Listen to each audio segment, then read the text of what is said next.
321, I'm on scene. I'll be assuming Caroline Street Command. I got a 2.5-story wood occupied multiple dwelling. I got heavy fire from the second floor, Charlie side. I have an exposure on the Delta side. We have one line stretch not in operation yet. Primary searches are underway. Status of the fire is doubtful. One passing command. I'm on the first line. Service speed advised. We're on scene. 2-story wood frame. I got heavy fire from the Alpha side. Welcome back, fans of the Volley Chief Show. This is another episode of Freelancing. Freelancing is basically me rambling for 20 minutes with no special guest. Still trying to line up some people for Season 2. I haven't put out a call yet, but as always, if anyone's interested in being a guest in the podcast, message us on social media, or, of course, there's always the email. It's thevolleychief@gmail.com. Fire us an email, and we'll gladly get you scheduled. I'm still hoping to go with the plan to try to get somebody from all 50 states. I got the little map with a couple pins in it already. So if you're interested, give us a line, fire us an email, shoot us an instant message. We'll get you booked on the show. I want to talk about the big news in the Northeast. So I know most of my listeners come from the area of the Northeast where I live in Connecticut, and our biggest fire news stories, if you will, in the past week has been the weather.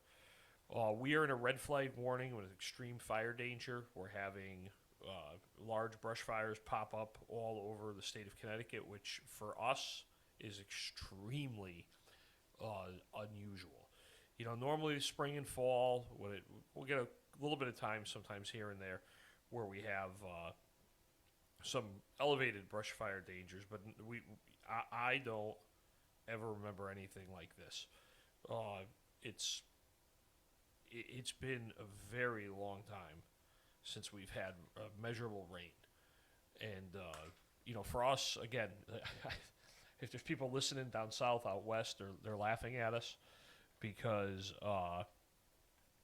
it doesn't really happen to us up here in the Northeast. You know, usually our weather issues are severe thunderstorms, some tropical systems bouncing off other states and kind of finally landing at us, and then obviously the winter, the nor'easters or a blizzard are our weather issues.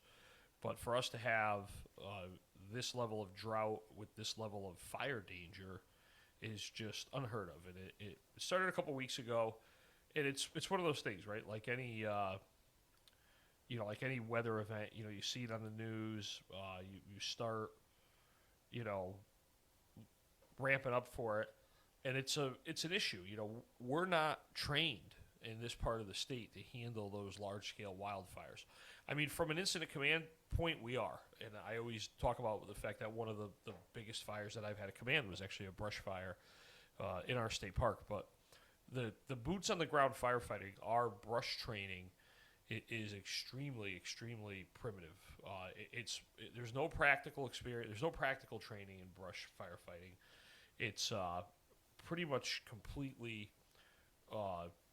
theory and book.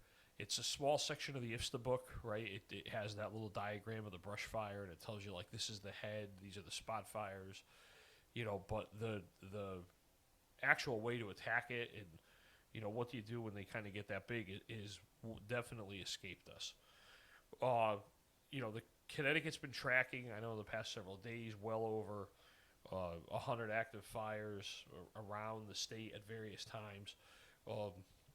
For my two communities, Derby, thankfully, we've had a couple small little fires here and there. The biggest issue I have now up in Summers is, obviously, Summers is a lot bigger. There's a lot more territory. But thankfully, we've had a couple riding mower fires, which, again, things I'm learning a little bit different. But the riding lawnmowers, the exhaust is in the front, so as the piles of leaves are building up and the lawnmower's running through bigger piles of leaves, it causes more fires. So we've had a few of those, but nothing major. We have responded, actually, to Massachusetts, which, again, something different for me with our tankers. We've gone to a couple fires in Massachusetts, Hampton. There was a very large 100-acre one in Monson, Massachusetts, just over the border from Stafford Springs. That one, from what I understanding, is it went from like an acre and a half to 100 acres in a very, very short period of time. Um, and then again, obviously, the Hawthorne, I believe they're calling it now the Hawthorne Fire uh, in Berlin, is Berlin, Connecticut. It's probably the biggest one. It's 127 acres, which again, for us in Connecticut, that's a very, very big brush fire. Um, it started. I mean, definitely, it's been well over a week and a half, almost 2 weeks ago. The absolute travesty of the whole thing is that one of the firefighters from Wethersfield was killed while fighting the fire, and in an ATV crash, which is extremely, kind of for us, it kind of put things in perspective, right? Because this was a little bit of an anomaly for us, right? We were going to these brush fires. Everybody was kind of just talking about how different it was and how, uh, you know, out of the ordinary it was for us to have these brush fires, and then to have a line of duty death because of it was definitely a wake up call to us and to how serious these are. We did spend time. Crews have rotated. I sent a crew from Summers about a week ago, week and a half ago. They went out and did a 12-hour shift. I know Derby sent a crew, rotating crews through. And again, airdrops, National Guard helicopters, National Guard deployment, stuff that in other states is a Tuesday.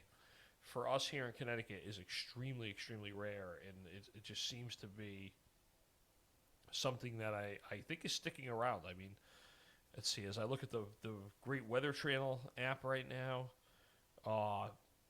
there's really no measurable rain forecast going out. Let's see. The next time it shows a chance for rain is on Thursday, the 14th, just cloudy with showers. So still another almost 2 weeks away before there's even a forecast of rain. So we'll keep you monitoring up on that situation there. As always, I recommend, if you're a chief, if you're, somebody in our area, one of the smaller town chiefs or one of the volunteer chiefs that this is something new for us, go to your checklists, right? There's got to be, I'm sure if we Google wildfire checklist, there's got to be one.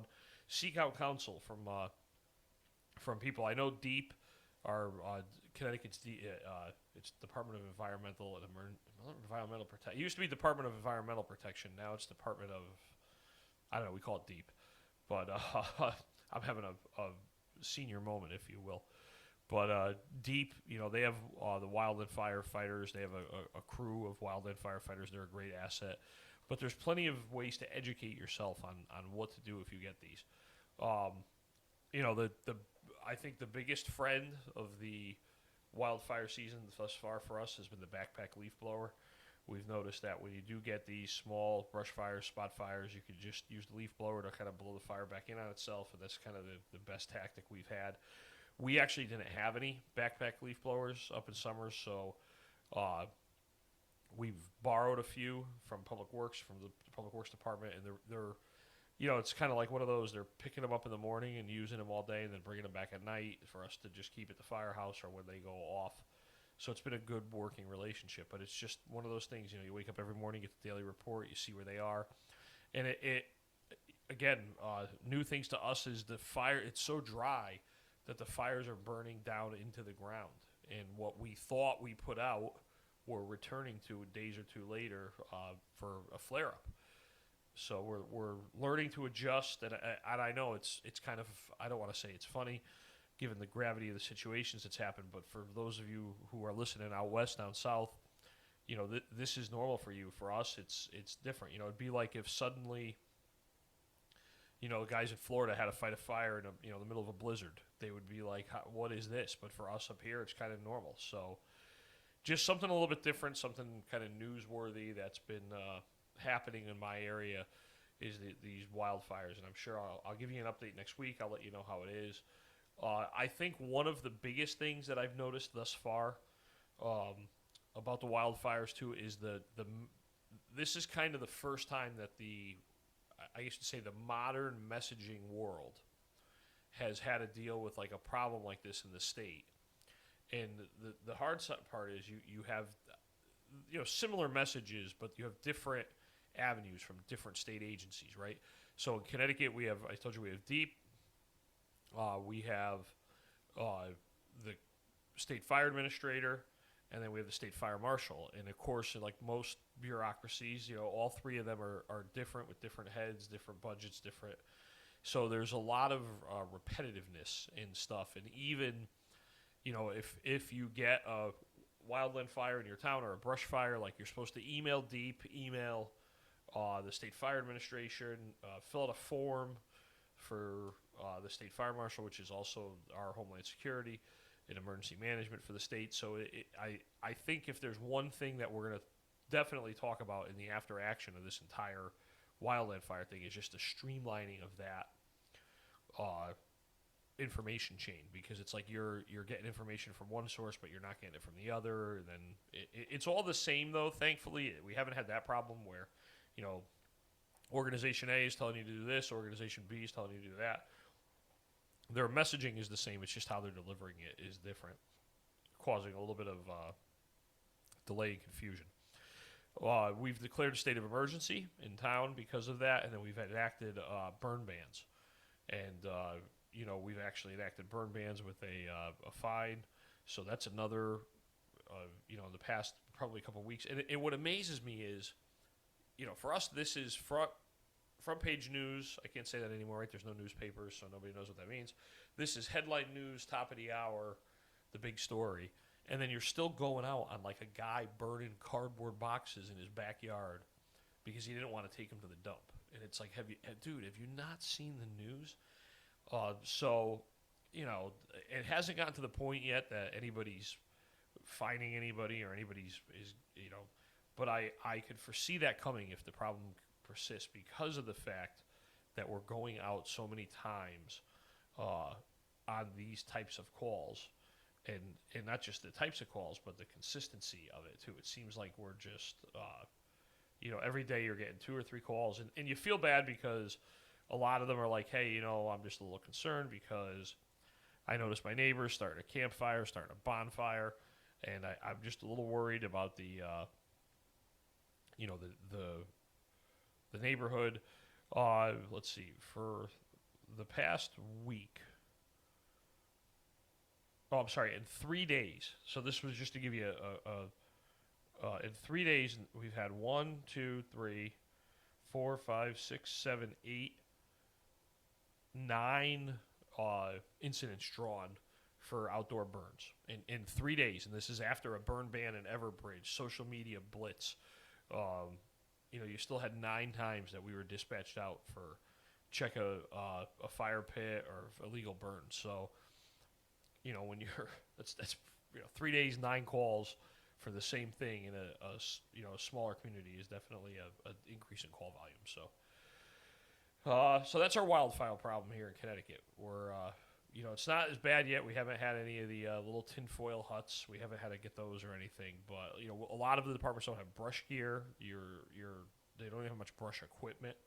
So it's that where the woodland guys are border and the structural guys, and there's nobody knows kind of how to do it. So stay tuned for more. What else did I want to talk about? A couple other things.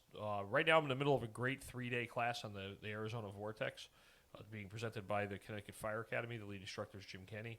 It's a little bit more, the first day, obviously, it's 3 days. So the first day was the basics of the Vortex, the classroom, the theory, the trigonometry, all the stuff that made your brain hurt. And then we've moved on to doing, a lot of people don't realize too, and I'm not, nobody's making money off of this. So what had happened was we contacted the Connecticut Fire Academy. We talked earlier, a couple episodes ago, about our rope project that we did in the spring, where we purchased a good amount of rope equipment. So we were just looking for some more training on the Arizona Vortex, and contacted the Fire Academy.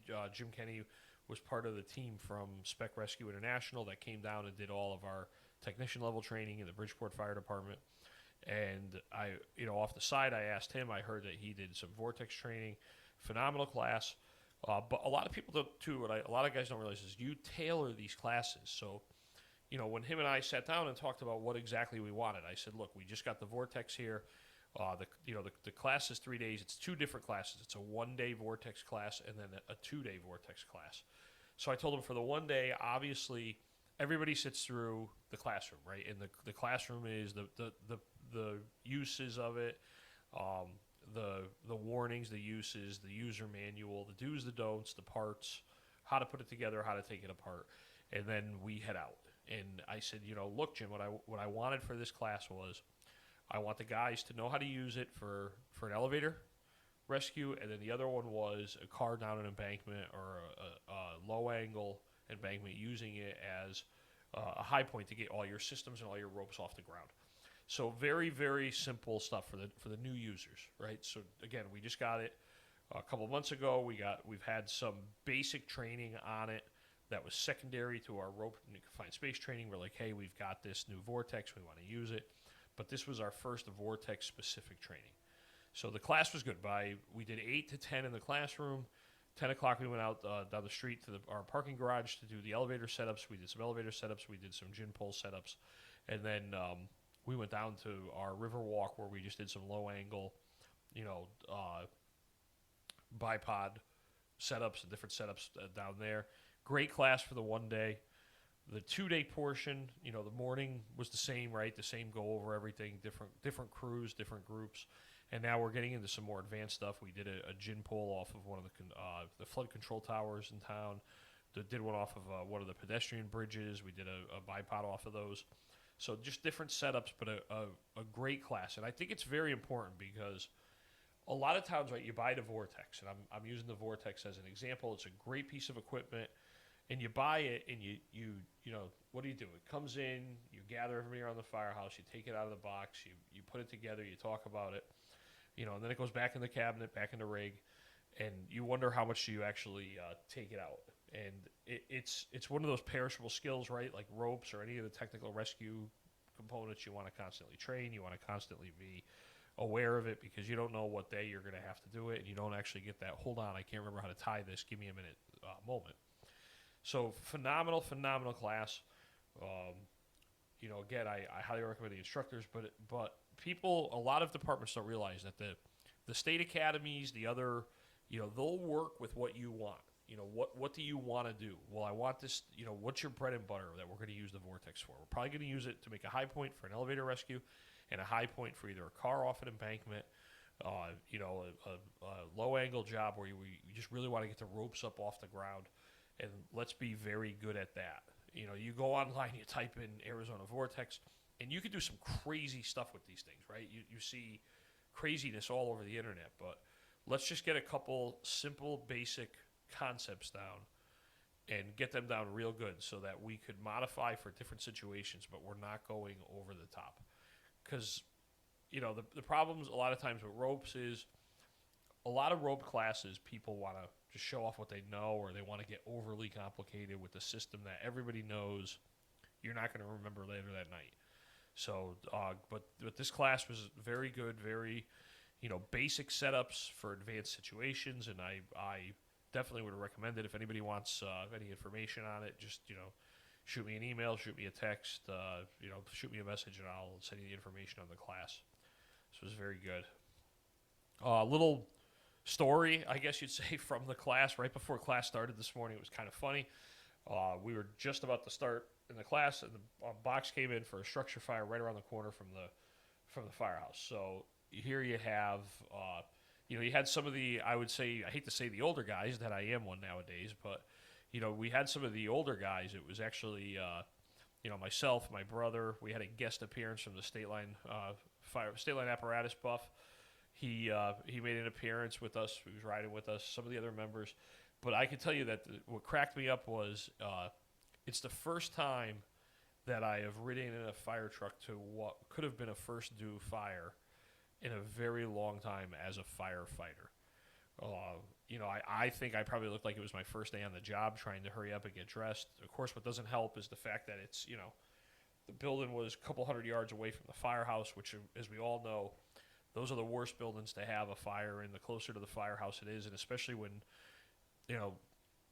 Derby, that downtown Derby area is it's gridded. The buildings are arms width apart.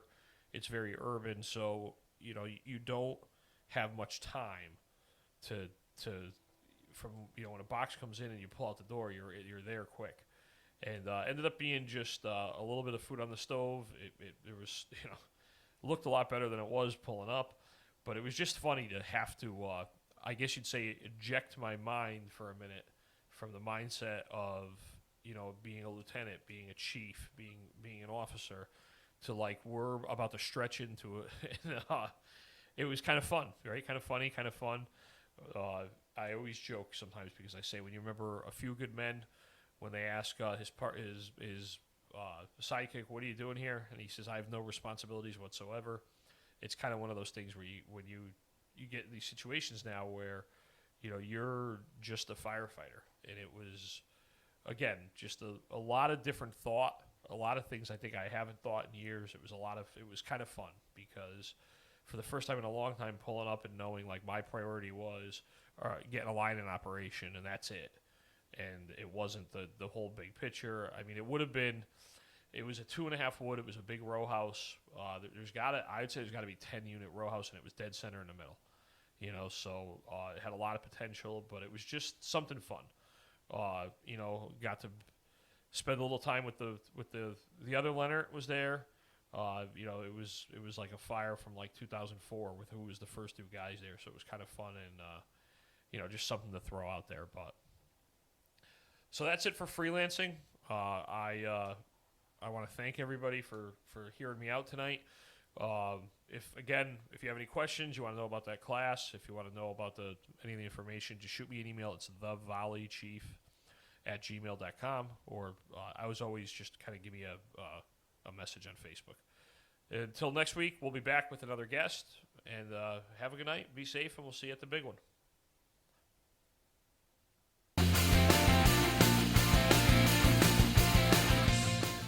FD1's back in service. Commands terminated.